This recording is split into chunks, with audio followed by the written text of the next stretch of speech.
Guys, welcome on my YouTube channel Compteria. In the previous lecture of Indian medieval history, we discussed about Ghaznavi और गौर राजवंश, जिसके अंतर्गत हम महमूद गजनवी के राज्य की स्थितियों के बारे में, सामाजिक स्थिति और अन्य स्थितियों के बारे में मैंने चर्चा की। अब इसी क्रम में अगला लेक्चर है कि धार्मिक स्थिति की चर्चा करेंगे। इस समय धर्म का चतुर्दिक पतन प्रारंभ हो गया था। धर्म का मूल भावना समाप्त होकर उसका स्थान कर्म कांडों ने ले लिया था। मठ जो पहले ज्ञान प्राप्ति के स्थान थे, अब विलासिता और निष्क्रियता के केंद्र बन गए थे।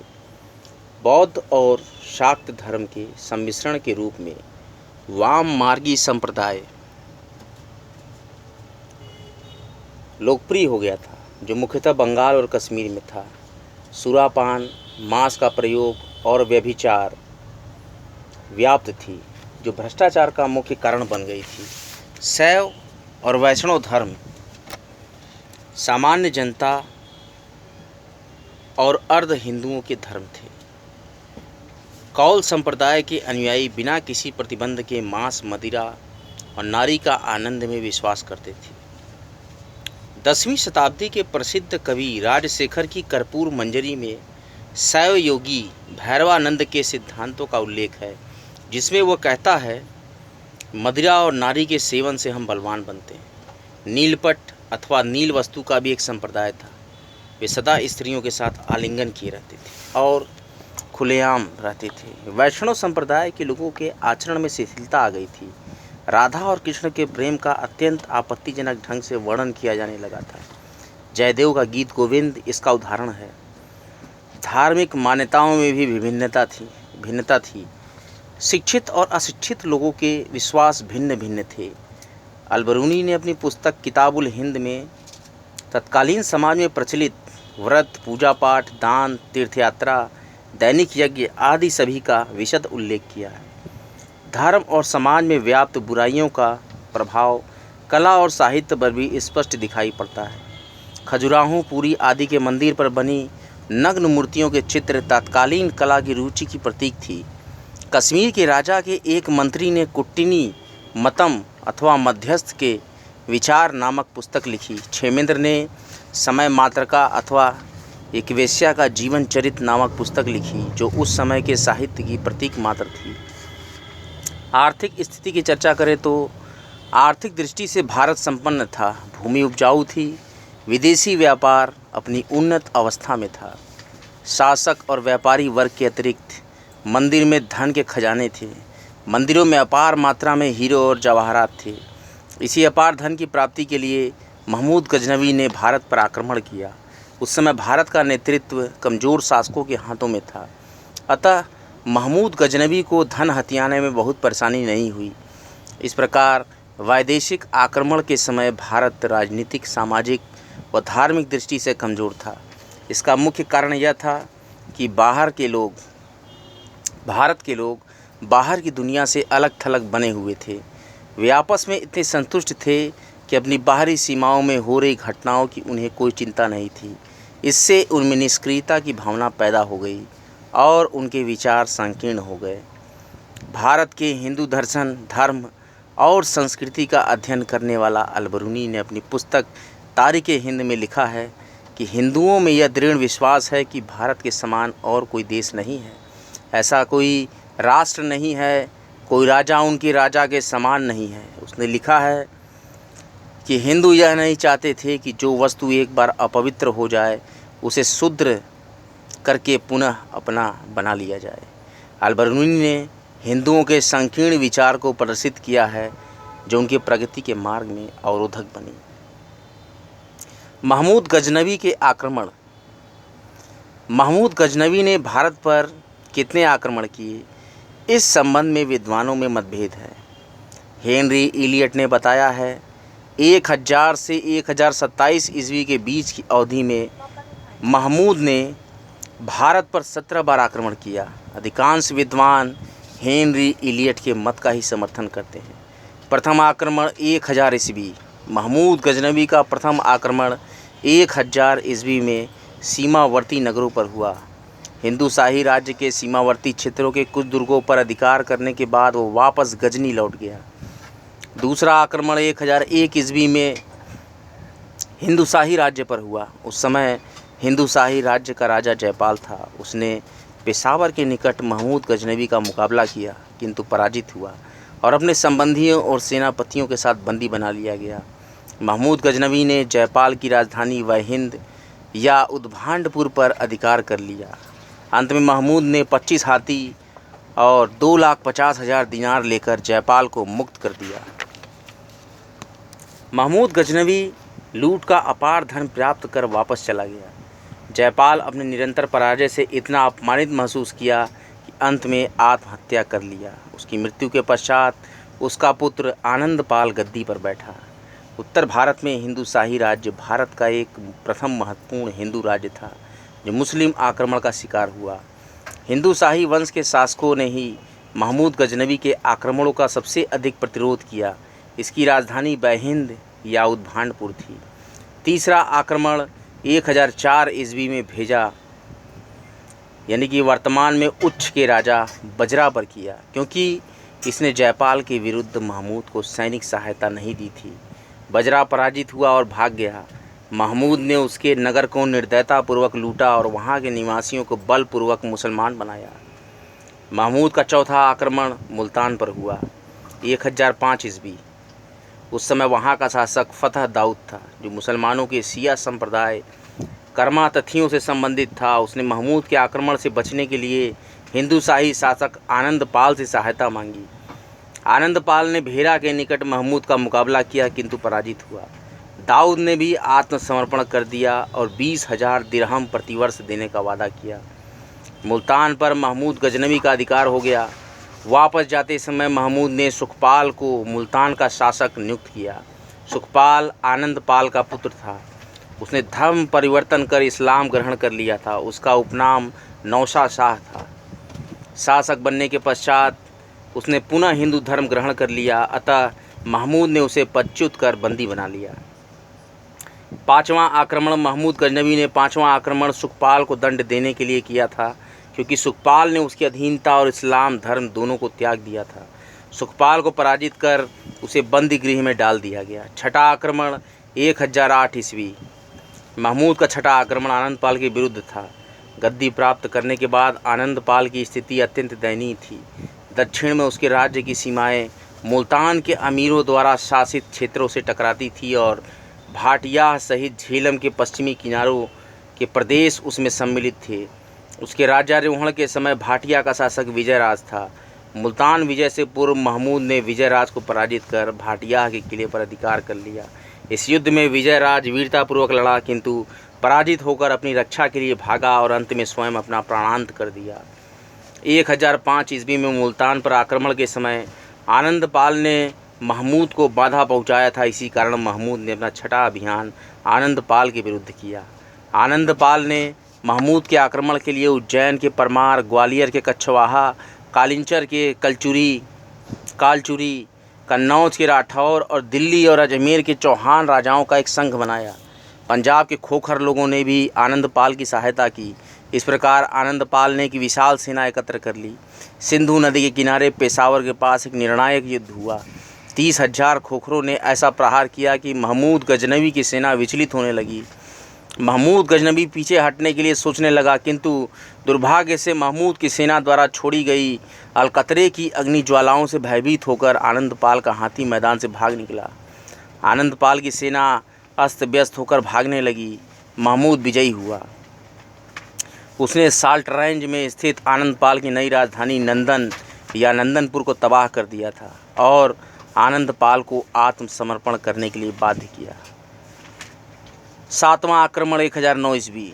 आनंदपाल को पराजित करने के बाद महमूद गजनवी को युद्ध की लूट में कुछ हाथियों के अतिरिक्त उसके हाथ कोई विशेष वस्तु नहीं लगी थी, अतः लूट की अपनी भूख मिटाने के लिए उसने सातवां आक्रमण 1009 ईस्वी कांगड़ा के पहाड़ी प्रदेश नागरकोट पर किया।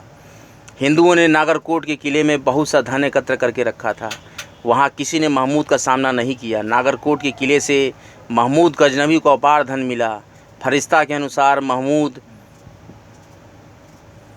70 लाख स्वर्ण दिनार, 700 मन चांदी के पात्र, 200 मन शुद्ध स्वर्ण मुद्राएं, 2000 मन अपरिष्कृत रजत और 20 मन पन्ने, हीरे, रत्न, मोती आदि बहुमूल्य मणियाँ लेकर भारत से वापस लौटा।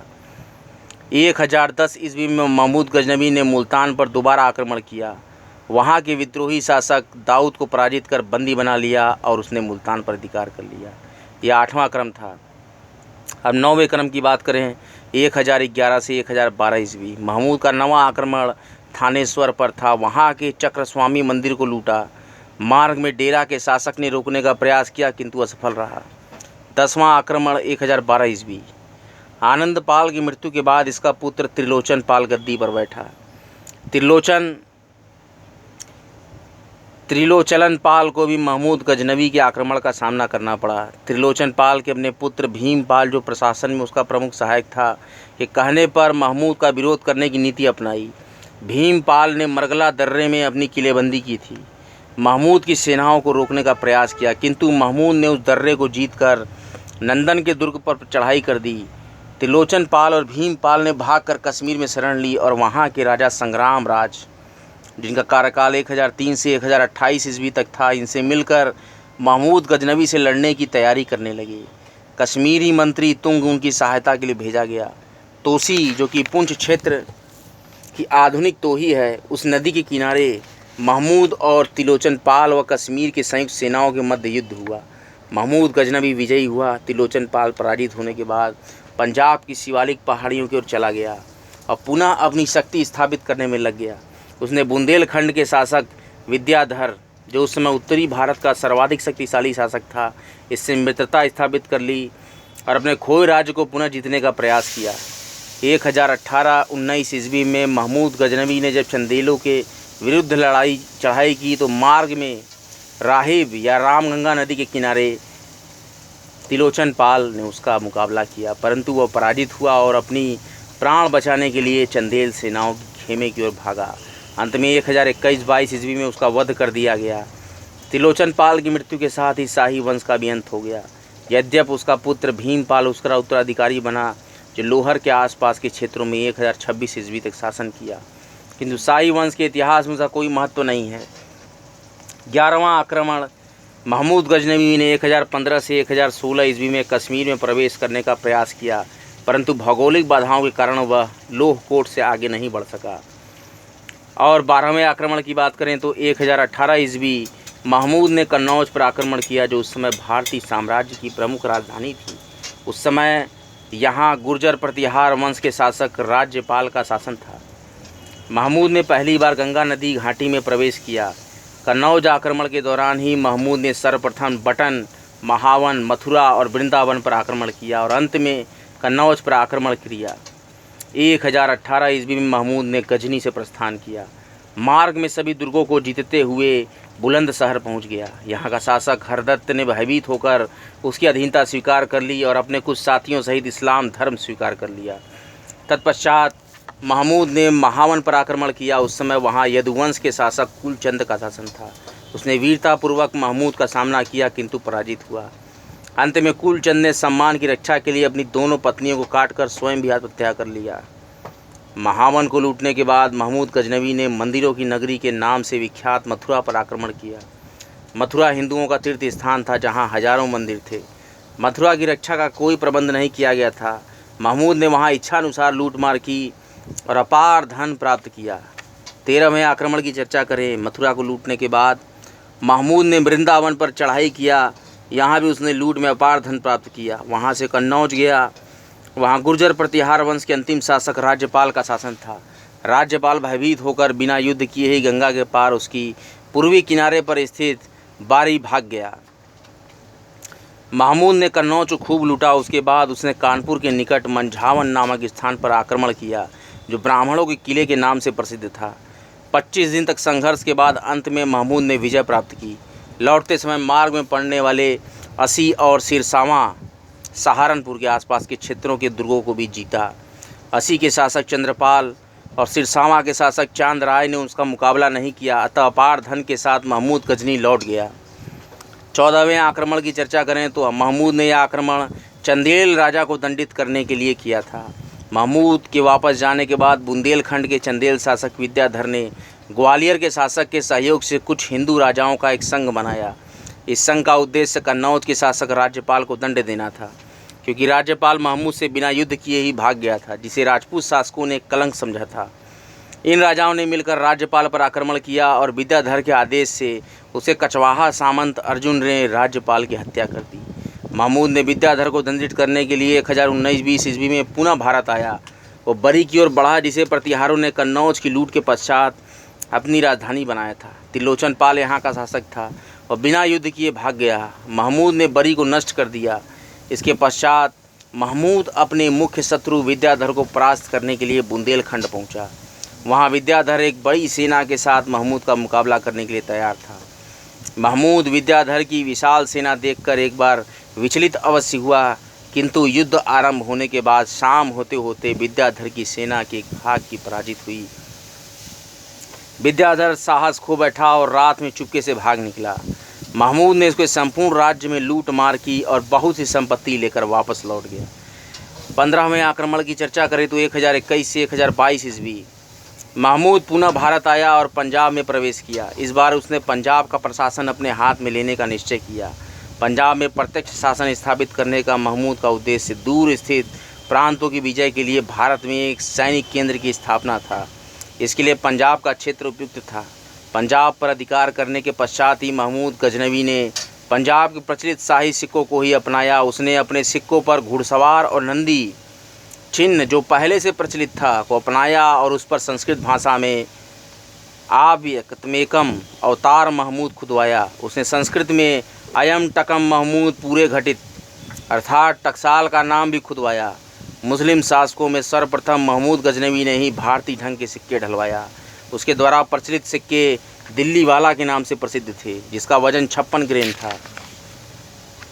पंजाब पर अधिकार करने के बाद महमूद गजनवी ने अरियारुक को यहाँ का गवर्नर नियुक्त किया। सोमनाथ पर आक्रमण 1025 से 1026 ईस्वी 1025 से 1026 ईस्वी के महमूद ने एक विशाल सेना लेकर सोमनाथ मंदिर पर आक्रमण किया। महमूद गजनवी का यह सबसे प्रसिद्ध अभियान था। सोमनाथ का मंदिर गुजरात में स्थित भारत के सबसे महत्वपूर्ण मंदिरों में था। यह शिव मंदिर था। इसमें अत्यधिक धन संचित था, जो महमूद गजनवी के आक्रमण का मुख्य कारण बना। मुल्तान के मार्ग से वह काठियावाड़ में प्रवेश किया। तत्पश्चात अनहिलवाड़ा पहुंचा, जो काठियावाड़ की राजधानी थी। इस समय यहाँ का शासक भीमदेव था, जो बिना युद्ध किए भाग गया। महमूद ने बिना किसी विरोध के अनहिलवाड़ा को लूटा। इसके पश्चात वह सोमनाथ मंदिर के निकट पहुंचा। एक संघर्ष के बाद मंदिर पर कब्जा कर लिया। उसने यहाँ से अपार धनराशि इकट्ठा की और मंदिर को ध्वस्त कर दिया। अतुल संपत्ति के साथ महमूद सिंध के रेगिस्तान से वापस लौटा। मार्ग में उसे जाटों ने बहुत हानि पहुंचाई, परंतु महमूद मुल्तान होता हुआ सुरक्षित गजनी लौट गया।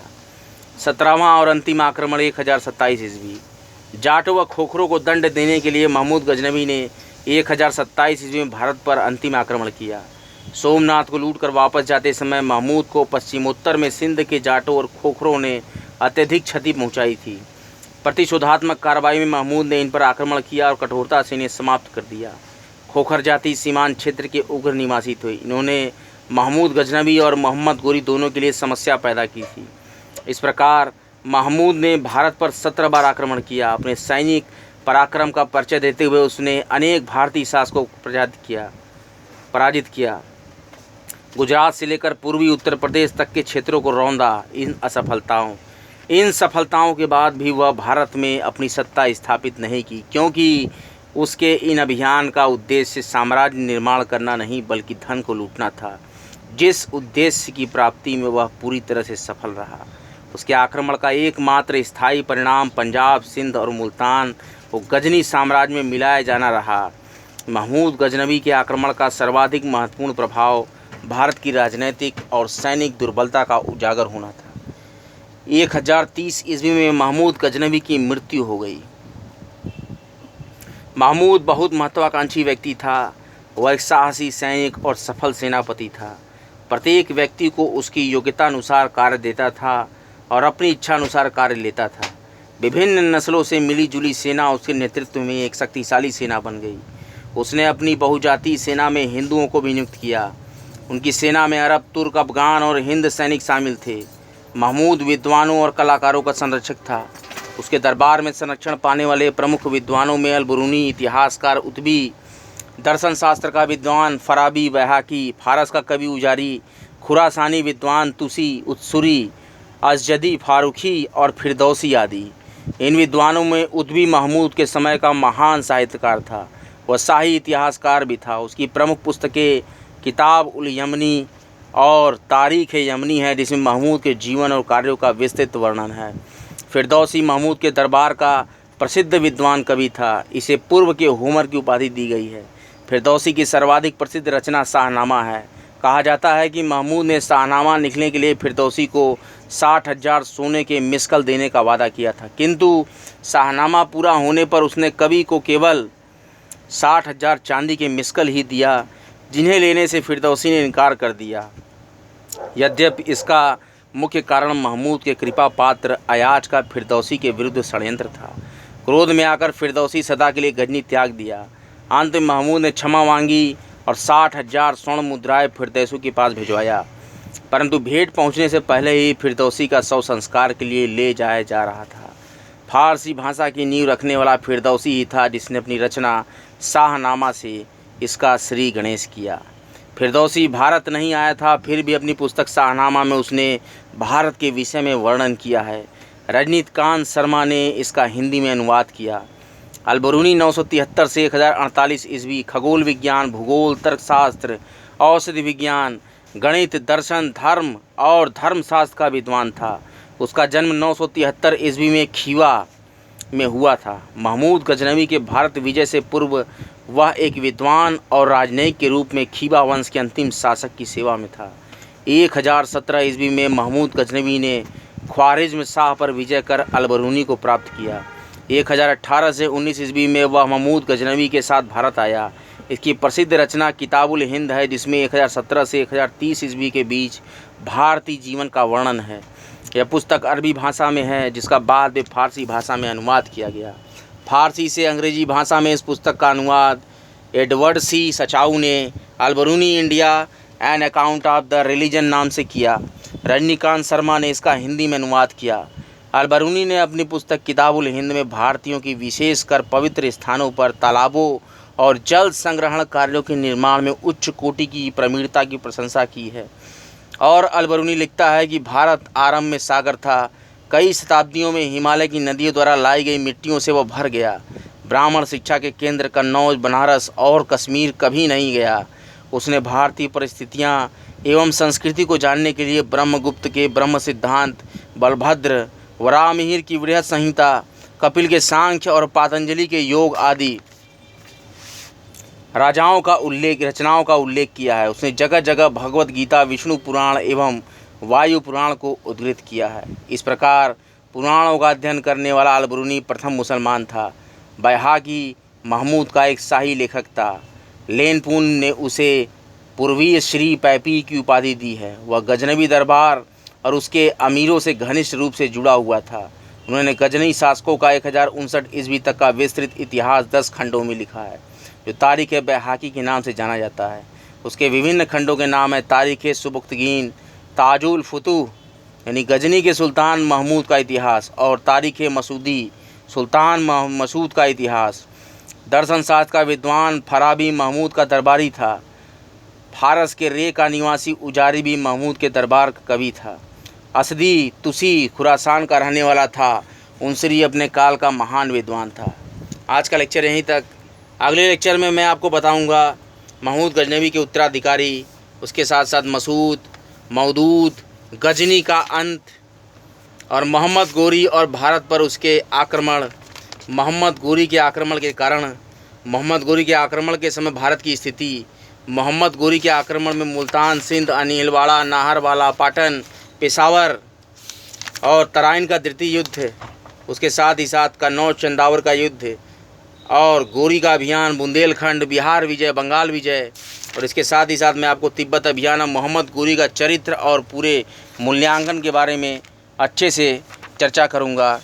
कॉम्टेरिया पर नित्य निरंतर बहुत ही आकर्षक लेक्चर्स जो कि मध्यकालीन भारत के आ रहे हैं, इसको देखें और वीडियो के डिस्क्रिप्शन लिंक से इंपॉर्टेंट पीडीएफ को डाउनलोड करना ना भूलें। वीडियो कमेंट बॉक्स में कमेंट जरूर करें आपको मध्यकालीन भारत के लेक्चर्स कैसे लग रहे हैं, और कॉमेंट एरिया पर नित्य नियमित बने रहें। इस चैनल को लाइक करें, सब्सक्राइब करें और बेल आइकन को जरूर प्रेस कर दें। ज़रूरतमंदों तक ज़्यादा से ज़्यादा चैनल को शेयर करें। एक वृक्ष जरूर लगाएं, वैक्सीनेशन जरूर से कराएं और प्रकृति को हरा भरा बनाएं। नदियों का संरक्षण जरूर करें।